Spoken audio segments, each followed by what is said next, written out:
Okay, grade 10, welcome to class again, biology class. And we have been discussing about the human influences on the environment.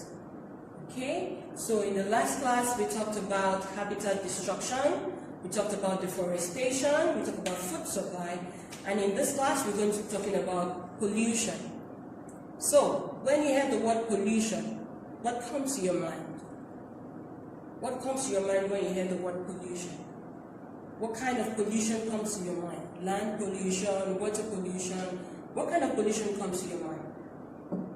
So, we are going to be talking about the sources of pollution. As you know that we have land pollution, we have water pollution, we have the air pollution, so we have types of pollution. But today we are going to be talking about the sources of pollution. Where does this pollution come from?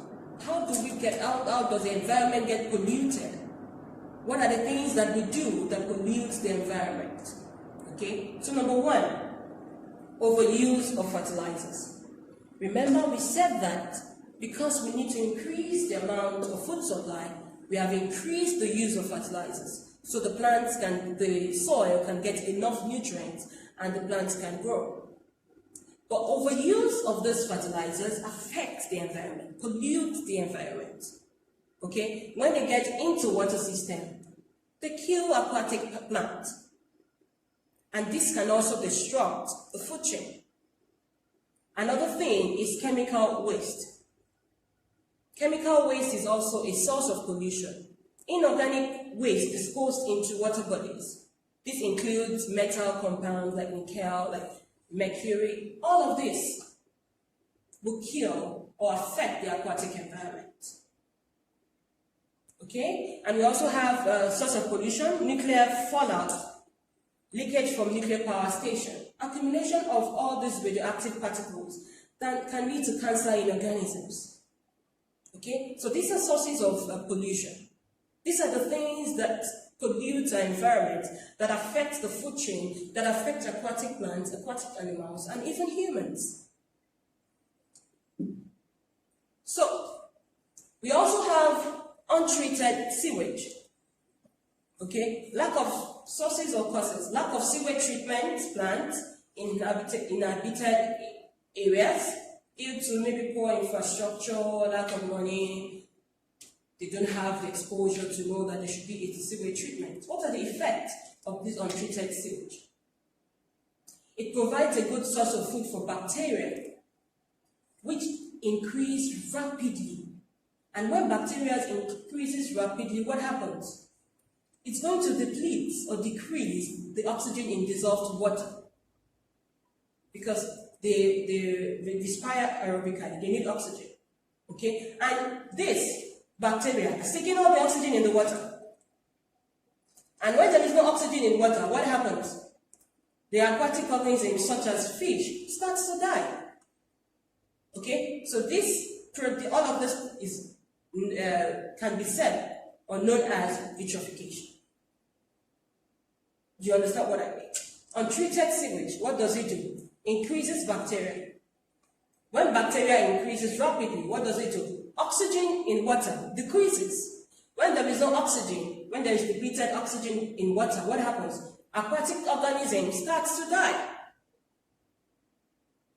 Okay? So let's go to chemical waste. We already discussed that. Chemical waste such as heavy metals like mercury can be released from factories into rivers and oceans and leach even into land surrounding the factories. So many heavy metals and other chemicals are persistent, they do not break down, and they can build up in food chain. And when they build up in food chain, it's known as bioaccumulation. So this is what happens. Look at this. When heavy metal leach means washes into the land surrounding the factories or rivers or lakes, they accumulate. This is known as bioaccumulation, the buildup. So when they build up, they poison the top carnivores. Okay? Top carnivores are the one that feeds on the rest of the food chain. So feeding on this, they will die. Do you understand? Because all of these chemicals, they have built up over a long time in the plants that this top carnivore is feeding on, or the animal that this top carnivore is feeding on. Okay, the next one is discarded rubbish. Much rubbish consists of plastic, okay, that is either discarded or buried in landfills. And the thing about plastic is non-biodegradable. That means it does not break down. Okay, so it remains in the environment for hundreds of years. Plastic does not break down. Animals also eat the plastic as it breaks into smaller pieces, okay, especially in ocean. And it can get into food chain this way. So sometimes, even in oceans, in lakes, animals get trapped with plastic because they think it's probably something they can feed on, and by the time it goes, it chokes them and they die. And these are the rubbish that humans discard.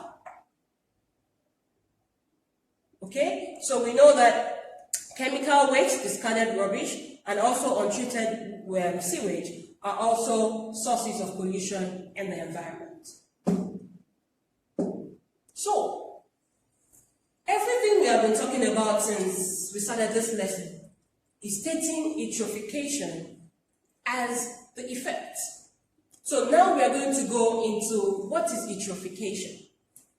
What is the term eutrophication? What does it do? How do we know that this happens? What happens during this process? So we are going to look at the process of eutrophication. But before, look at this. This is a water body. On this water body, we have on the surface a lot of algae. Okay? So just look at this picture very well, then we're going to explain what happens in this picture. So, the process of eutrophication of rivers and lakes. Look at this. The first thing that happens is that there is nutrient load-up. You know, we said that when we overuse fertilizers, it washes into the rivers. When there is deforestation and there is no roots, all of the nutrients that's supposed to be used on the soil is washing down, or is washed away into the land and rivers. So, in the water body, which is the land or the river, then we have nutrient load-up. There's a lot of nutrients. A lot of nutrients. So what happens when we have a lot of nutrients? Plants flourish. Plants flourish. Okay? This pollutant causes aquatic plants to grow. Okay? So like algae, the duckweed, and other plants, they start to grow a lot. You can see on the surface of the water, can you see? Green. There is a lot of plants growing on the surface of the water. Okay, so the first step process of the eutrophication, there is nutrient load-up, because excessive nutrients from fertilizers due to deforestation all comes into water body. The plant starts to flourish, you know, they start to get green in the water body. So let's look at number 3. The algae blooms, you see, green. When algae blooms, oxygen is depleted.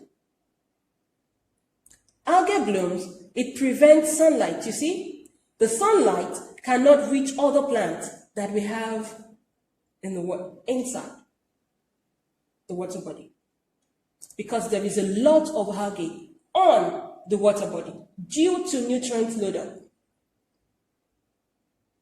You understand? So the sunlight cannot reach the plants in the water.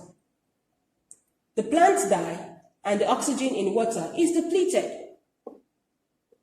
When the plants die, the oxygen in water is depleted. Then number 4, because we have plants are dead already, so decomposition happens. Decomposition further depletes oxygen. Then plants are broken down by bacterial decomposers. They are even using more oxygen in the water. Then the final thing happens, the death of the ecosystem. Okay, because oxygen levels reach a point where no life is possible. So the fish and other organisms start to die. And don't forget, this eutrophication is the effect of pollution, the effect of habitat destruction, the effect of deforestation. So this is what happens when we pollute our environment. This is what happens when we destroy habitats. So we have 5 steps in eutrophication. Number 1, the nutrient load-up due to excessive use of fertilizers is flushed or washed into the river. Deforestation, leaching, and the next thing that happens is the plant, the algae, okay, they start to flourish. And when these flourish, sunlight will not be able to get to the plant in the water because this already covers the surface of water. Okay, and what happens? And when sunlight cannot reach, these plants die. When these plants die, we have decomposition. The oxygen in water reduces or decreases. At some point, the oxygen levels go so low that no life is possible in the water body. Then what happens? There is no ecosystem, the death of the ecosystem. Okay, so that's what happens with eutrophication. So let's go to the effect of carbon dioxide and methane on the atmosphere.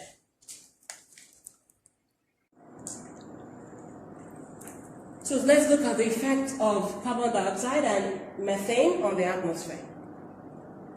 Okay, like you know that CO2 is released during combustion, okay, in factories. So, increase in the carbon dioxide and methane concentration in the atmosphere can cause an enhanced greenhouse effect. And this leads to what? Climate change. Because as these gases increases, the temperature on Earth would also increase. So as these gases increases, the temperature on Earth would increase. And what do we have? Climate change. So climate change is the effect of CO2 and methane on the atmosphere. So let's look at the causes and the effect of acid rain. Acid rain on the environment. What is acid rain? Acid rain is rain that contains nitric and sulfuric acid. Okay? Snow and fog can also contain nitric and sulfuric acid. And the dangerous effects are the same, whether the acid is falling to the earth by rain or snow, or dancing in the air via fog. So it doesn't have to be the rain, like rain.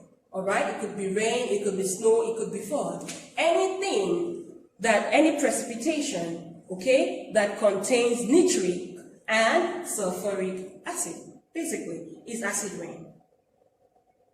Okay? Any precipitation or dust particle that contains abnormal levels of sulfur dioxide and nitrogen oxide is considered acid rain. And acid rain is simply caused by pollution. Pollution. Okay? Acid rain is simply caused by pollution. So, what is the effect of acid rain? How can acid rain affect organisms? How can acid rain affect the environment? So, acid rain directly affects the chemical and the pH balances in groundwater. The excess aluminium created by acid rain makes aquatic environment such as the sea, the lakes, and the stream toxic. Okay? It makes the aquatic environment toxic. Acid rain also causes damage to leaves and can kill plants. Okay? It causes acidification of lakes and it kills animals. You know all of this? By accumulation, affects both plants and animals. So let's look at possible ways to reduce pollution. I've been talking about different kinds of pollution, the causes of this pollution, the effect of this pollution. So, okay teacher, how can we reduce pollution? The first way to reduce pollution is reduce the use of fossil fuels. Reduce the use of fossil fuels. Produce less organic waste. 3. Treat all sewage before discharging into water bodies. 4. Development of more specific and less harmful pesticides.